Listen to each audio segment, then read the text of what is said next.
does it say? Offer weapon. One of the great themes of Arrival is about communication and just how crucial it is to engage not just in perspective taking, but in clarification. Help me understand. Because people make rash decisions out of fear, potentially do themselves to the very things they're afraid of. You know, I've had my head tilted up to the stars for as long as I can remember. The real miracle of this film, you come away with this overwhelming sense of what a blessing and a miracle it is to be alive and to experience things. You know what surprised me the most? It wasn't meeting them. The best science fiction is not about the science. It's about the people. Is meeting you. Life is hard, and life is painful, and life is sorrow, and life is also beautiful. I am unstoppable. Despite knowing the journey and where it leads. And instead of choosing to avoid all of that to spare herself the pain, she chooses to live in the moment more and really just experience and appreciate it. I embrace it. And I welcome every moment of it.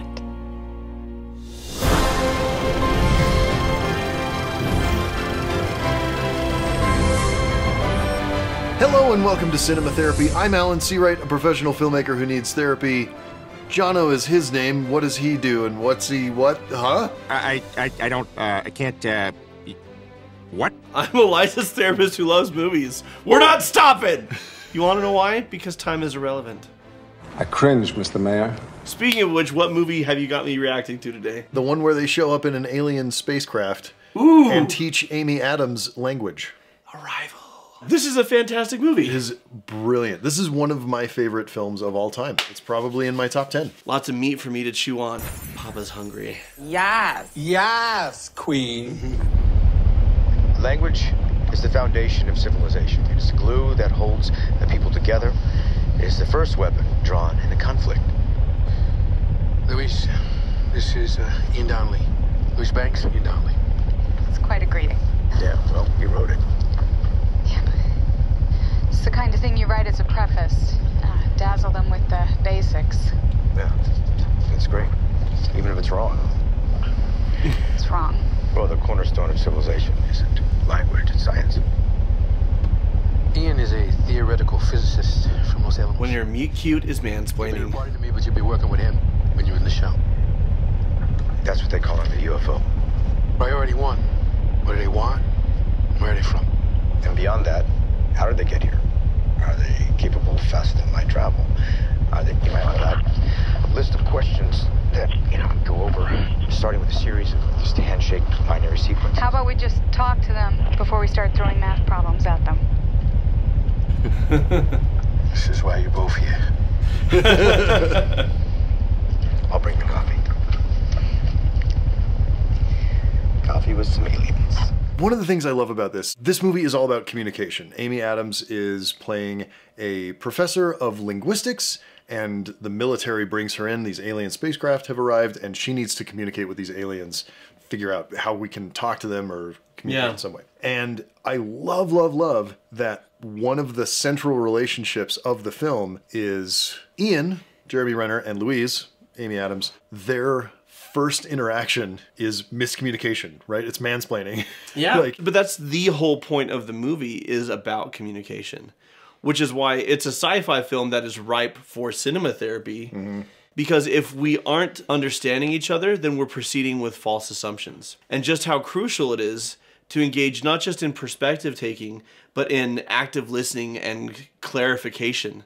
Yeah. Because the world almost ends because of misunderstandings and fear. Both of their approaches are valid and needed. That's what he's saying. This is why you're both here. Yes. And both the linguist and the scientist are so wrapped up in the importance of their own field of study that they think it is the end-all be-all. Yeah. Instead of, no, you're both pieces of the puzzle. And this is one of the reasons why family therapy or group therapy is so crucial and helpful, is because none of us exist in a vacuum, and none of us do it all ourselves. Right. Are you worried about bad actors on the internet convincing your loved ones to bomb peaceful alien spacecraft? you probably shouldn't be, but there are bad actors who sell your personal data to scammers and spammers. Data brokers scan the internet for personal information like names, addresses, phone numbers. Even financial information, social security numbers, and court records. Even credit card numbers. Like that time I might have accidentally started purchasing lots of computer parts and fast food in Jaipur, India. Or like that time I started buying appliances in Mexico. Data brokers use this information to build and then sell profiles about real people to advertising agencies. And unfortunately, it can even end up in the hands of scammers. Honestly, you would be shocked at what any random person can learn about you on the internet. And that's why we love Incogni. Incogni reaches out to data brokers for you to request that they remove your personal data. Incogni has deleted me from literally hundreds of data broker websites. It is so great. The whole process is automated and so simple. Just create your Incogni account. Grant Incogni the right to work for you. Then kick back and relax while Incogni contacts over 230 data brokers to remove your personal data and handles any objections from data brokers. They'll keep you updated on your progress every step of the way. And you can avoid things like that other time when I started buying a ton of stuff in Canada for some reason. There are even scammers in Canada? Well, Canadians can't all be cerebral filmmakers with an eye for detail and a sense of grandeur. Huh? Denis Villeneuve is Canadian, is my point, and not a scammer. Take back your personal data with Incogni. Click the link below and use the code CINEMATHERAPY to get 60% off an annual plan. Everything you're doing there, I have to explain to a room full of men whose first and last question is how can this be used against us? So you're gonna have to give me more than that. Kangaroo. What is that? In 1770, Captain James Cook's ship ran aground off the coast of Australia, and he led a party into the country, and they met the Aboriginal people.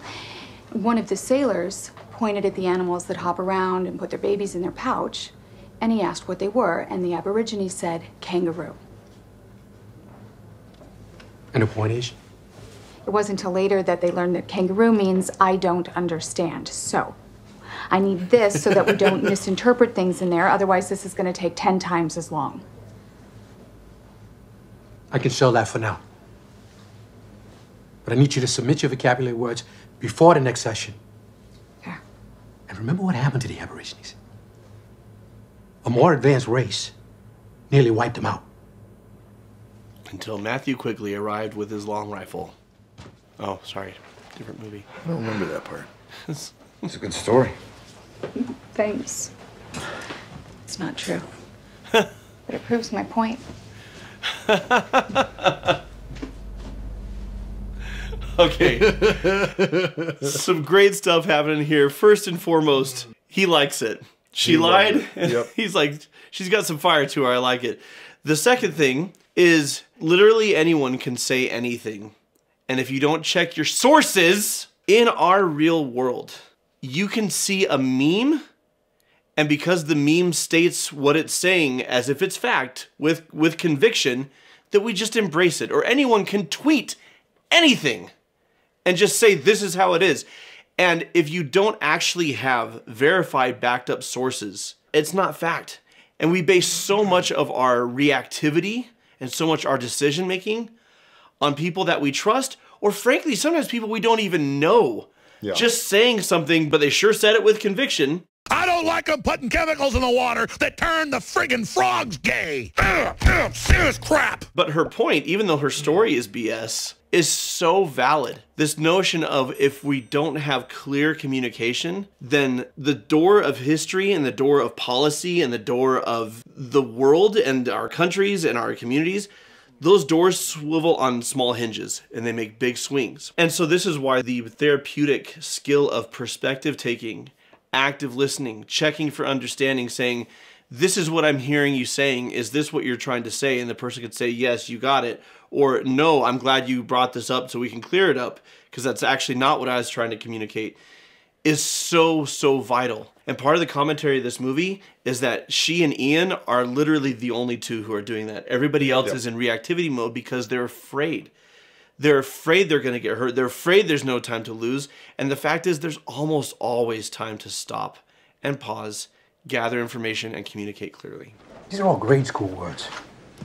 Eat, walk. Help me understand. I do like that even when he seems skeptical, he's not just dismissive. No, not the top. He knows, he actually is self-aware enough to know that he might be narrow-minded. He's like, I don't get it. This is actually one thing that... This is where you want to get to, right? Here's the question. Okay. So, first, we need to make sure that they understand what a question is. Okay? The nature of a request for information along with the response.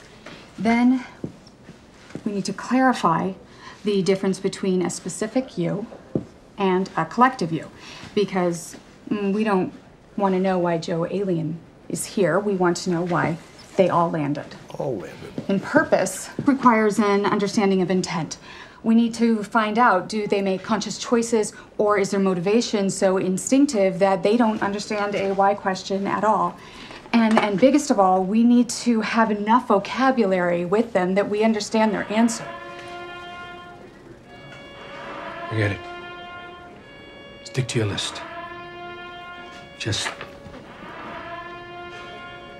don't add anything to it. When he says to her, why are we doing this? These are grade school words. And at first it seems like he's being condescending and he's calling into question her expertise, but he's not. What he's saying is, this seems ridiculous to me, but I trust you enough to know that it's not. And so when he says, help me understand. Yeah, explain to me why this isn't ridiculous, because that's what I'm jumping to, and I'm probably wrong. And I love that self-awareness. It's you don't see that level of characterization in a lot of films or in a lot of real-life people.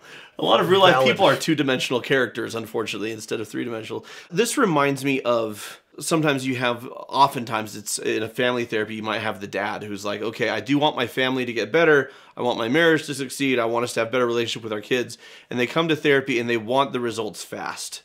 Yep. And then they often call into question, why are we doing these ridiculous exercises when we should be talking about this issue? Why are you teaching me grade school words? Right. And I'm like, well, listen, we have to lay the groundwork so that we can have these conversations productively instead of as a giant explosive conflict. Right. So I'm giving you the language and the skills so that we can do that in 2 sessions from now.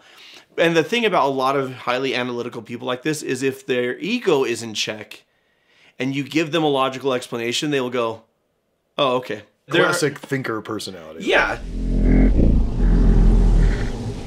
What is your purpose on Earth?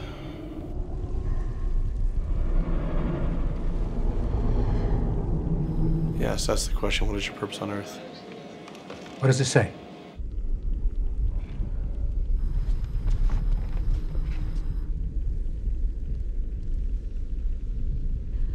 Offer weapon.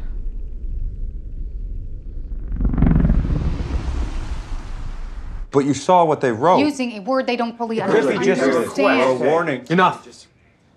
Luis. We don't know if they understand the difference between a weapon and a tool. Our language, like our culture, is messy, and sometimes one can be both. And it's quite possible that they're asking us to offer them something, not the other way around. It's like the first part of a trade. So how do we clarify their intentions beyond those 2 words? Well, I go back in. Right away, we go back in and we clear this up. It's more complicated than that. How is it more complicated than that? Colonel, the Secretary of Defense is on the line for you. Because fear, uncertainty, and doubt. Well, and different motives. You know? We need to sit on this information until we know what it means. So we aren't sharing it with our enemies. We have to consider the idea that our visitors are prodding us to fight among ourselves until only one faction prevails. There's no evidence of that. Sure there is. Just grab a history book. The British with India, the Germans with Rwanda. They even got a name for it in Hungary. But the thing is, these aliens aren't human, so they don't have human history or human motives. Right. It's impossible to deal with just one of us.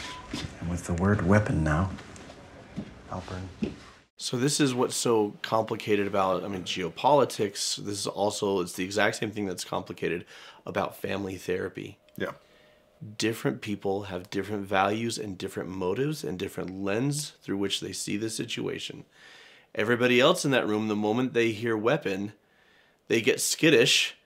Even when it's offer weapon. These are military guys and they're spooks, right? They're spies. Like, yeah. Weapon is bad. Weapon is Right. For killing. Weapon is to divide us. This does remind me, weirdly, of Batman and Batman v Superman, where it's like, if there's even a 1% chance that this is our enemy, we have to take that as a certainty. Why? Because this is what they are trained to do. Their whole purpose is to protect from threats. Yeah. And so now there's a perceived threat, and they're going to start taking action and planning accordingly. But when you have a linguist and a scientist, the linguist is going to say, we need to make sure that the communication actually is accurate. And a scientist is going to say, we now have a thesis of what's going on. We need to test that hypothesis. Yeah, we need to go back and get more information. And the fact is, every perspective has validity to it, which is what makes this movie so great. Is even the people who on the surface you're like, oh, don't be such an idiot or a bonehead. If you stop to think about who they are and why they are, it's like, yeah, that's how that person would respond in that. Yep. Speaking of communication, it's not just with the literal learning of new languages, also with the construct of language. Gary Chapman's 5 love languages, yes, some of you science nerds will say, well, that's not an evidence-based, yes, it's a construct, but it has strong face validity. But the notion that people like to be loved in different ways. And when you learn to show and receive love in a way that's not natural to you, it rewires your brain because you now understand a person who is different from you. Right. Similar thing when you start to understand different personality types and what people value and the lens through which they see the world. It changes you in a great way, in a positive way. It expands your comprehension and allows you to connect with people who are different from you in very meaningful ways without judgment. And so the notion that you have a very real psychological and linguistic principle, and then they do a sci-fi spin on it, where now, because she's learned their language, she's starting to perceive the universe outside of linear time. Yeah. It's pretty cool. I need you to send a message to the other sites. So again, this guy listened to a bunch of propaganda and stuff and detonated a device inside. Abbott and Costello saved Louise and Ian, but now she's inside.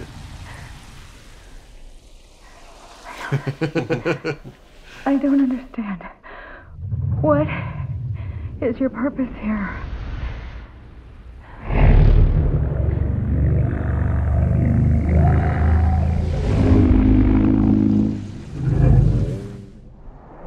And to your point about this actually being about the human experience and human communication, we finally get the answer to why the aliens are here.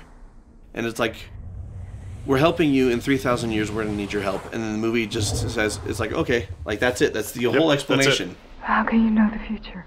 Because it's not truly about why are the aliens here. It's about what asking that question does to this group of people. Yeah.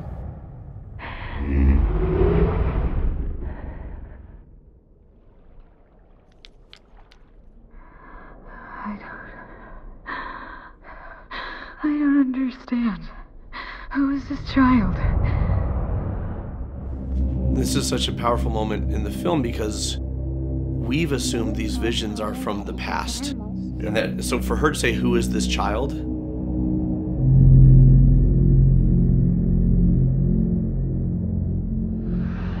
It's the moment we realize, oh, this is her future daughter.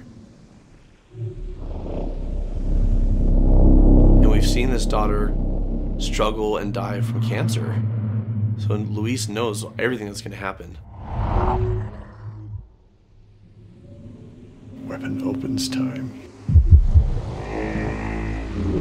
Which shows they use that word because that's like the... No, wait! But they really do mean tool. Yeah. It's not a weapon that opens time, it's a tool. We're giving it to you.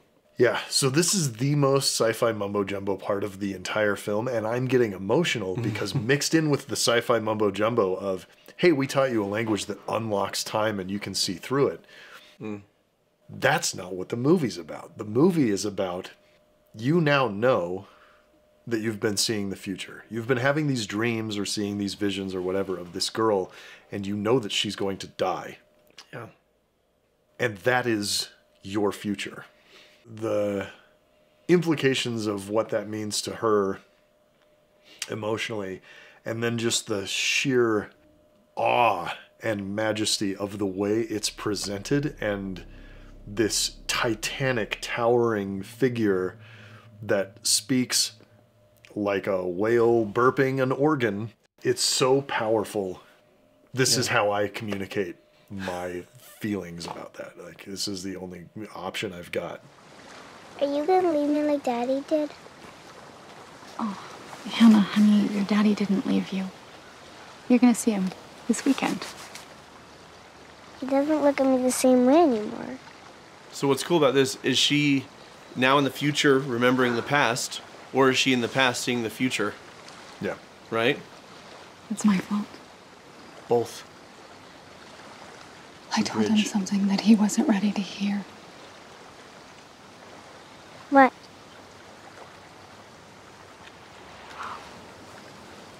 Believe it or not, I know something that's going to happen. I can't explain how I know, I just do. Amy Adams does something incredible. And when I told your daddy, it got throughout really this whole movie. Every time she's with her daughter, there's a lot of like happy memories, right? There's happy things that are happening. And she's always playing it with a little bit of sadness. What's going to happen? Because she knows. Because she it's not gonna knows. last. It has to do with a really rare disease. And it's unstoppable. So she's always a little sad. Kind of like you are. And there's always strength, and there's You're always swimming. love, and it's... And your poetry and all the other amazing things that you share with the world. It is maybe the I am best unstoppable. distillation of parenthood that I've ever seen on film. And it's in this silly sci-fi bullshit movie. Except for there's nothing silly about it. No, but, you know, there's 7-leg... Right. Organ-burping whale heptapod floaty space monsters. Yeah.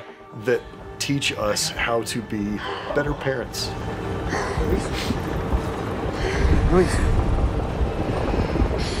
I just realized why my husband left me. Damn you, Villeneuve. You were married? Yeah, now she's speaking about it in the past, but it's going to happen in the future. Why my husband left me. This is her future husband. Yeah. Talking to her right now. This is a wonderful example of a parenting rule I have that you've heard me say, which is if they're old enough to ask, they're old enough to know. Yeah. How much they're ready to know, but like they're old enough for an answer that is a truthful answer. Yes. Even if more of the answer comes with greater maturity and they're ready to handle more of it. The fact that she doesn't say, I'll tell you when you're older. She says, I told your dad something he wasn't ready to hear, and it's about this disease that's unstoppable, is an honest answer that's setting the table for future conversations about this. It's brilliant parenting. But also the notion of, she's known all along, I could choose not to marry him and not have this child and spare myself all this pain, but then I would also not be experiencing the joy. Right. And so she consciously makes the choice. And when he learns that she knowingly had a daughter who was going to die with him, like he's not ready for it. And I love that the film doesn't judge him for that, and she doesn't judge him for that. It's just hard, and people react differently. He's not a bastard because he's trying to work through this, and he looks at his daughter differently. It's just like, yeah, that'd be a hard piece of information to take. Yeah. You know, put yourself in Ian's shoes. Your wife, who you know is unstuck in time. She can see the beginning from the end. You know this because you've witnessed it. Tells you, hey, our daughter's gonna die when she's 17. Yeah. Yeah. You okay? He's gonna roll over you.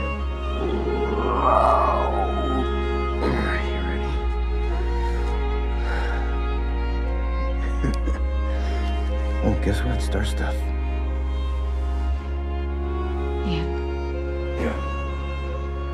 if you could see your whole life from start to finish, would you change things? I love his response.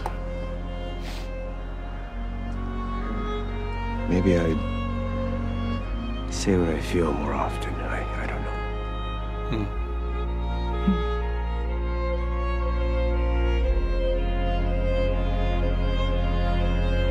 And I love in these scenes of her being in love with him, she knows he's gonna leave her.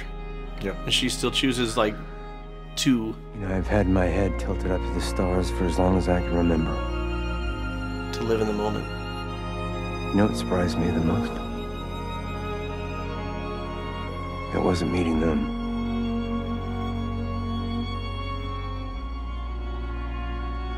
It was meeting you. The best science fiction is not about the science. It's about the people. Yeah. Also, the difference between the bad pickup line and a beautiful moment is time and sincerity. If he had led with that, he would have been a jerk. But after all this time together, it's a real beautiful moment.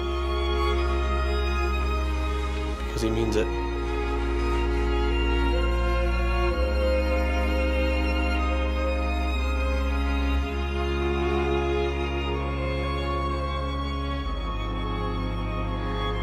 I forgot how good it felt to be held by you. First time. Yeah.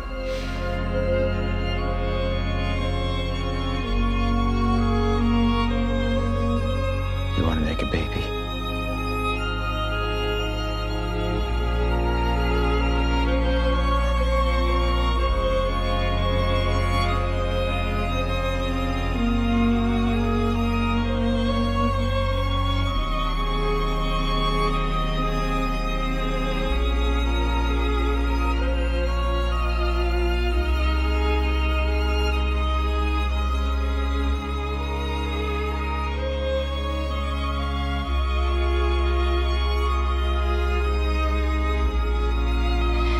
Yes.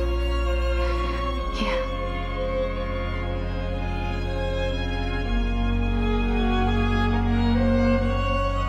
Oh my gosh. So beautifully played.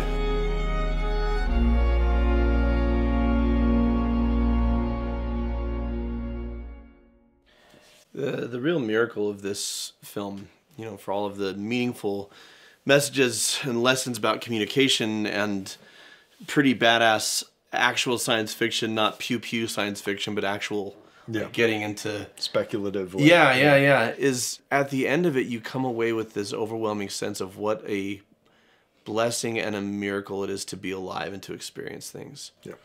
Especially the notion of she knows she's going to lose him. She knows she's going to lose her daughter. Yeah. And instead of choosing to avoid all of that to spare herself the pain, she chooses to, all right, well, here goes, because I'm also going to have these wonderful moments. Yeah. I'm also going to have these connections that feed me and restore me and bring me joy. And I'm reminded of Garth Brooks' song, The Dance, where the dance represents life. And he says, I could have missed the pain, but then I've had to miss the dance. Yeah. And just the notion of life is hard and life is painful and life is sorrow and life is also beautiful and ennobling and to be appreciated and experienced. When she says, if you knew how your life was going to end, would you do things differently? And he says, I'd probably say what I feel more. I think for her answer to that question is, I will live in the moment more and really just experience and appreciate it, because it's all fleeting and that's what makes it beautiful and meaningful. Yeah. This is maybe the most life-affirming film I've ever seen. What I love about this movie is the speculative fiction aspect of it is, what if you could see everything from now? What if you could see exactly how your life is going to go? And would you change it? And I'm going to give all of you a life spoiler alert. There's only one way you're getting out of this. You're gonna die. We're all gonna die. No one's going to make it out alive. No one's making it out alive. Okay? You're just not. Sorry. And on top of that, I can spoil some other things for you. You are going to love. You are going to lose. Yeah. You are going to experience unbelievable joy and pain that feels like it will kill you. And it won't until it does. And we all need to be open about our feelings more. Yeah. And we all need to fearlessly and with strength and acknowledging a little bit of sadness, go talk to some aliens. So until next time. If you could see your whole life from start to finish, would you change things?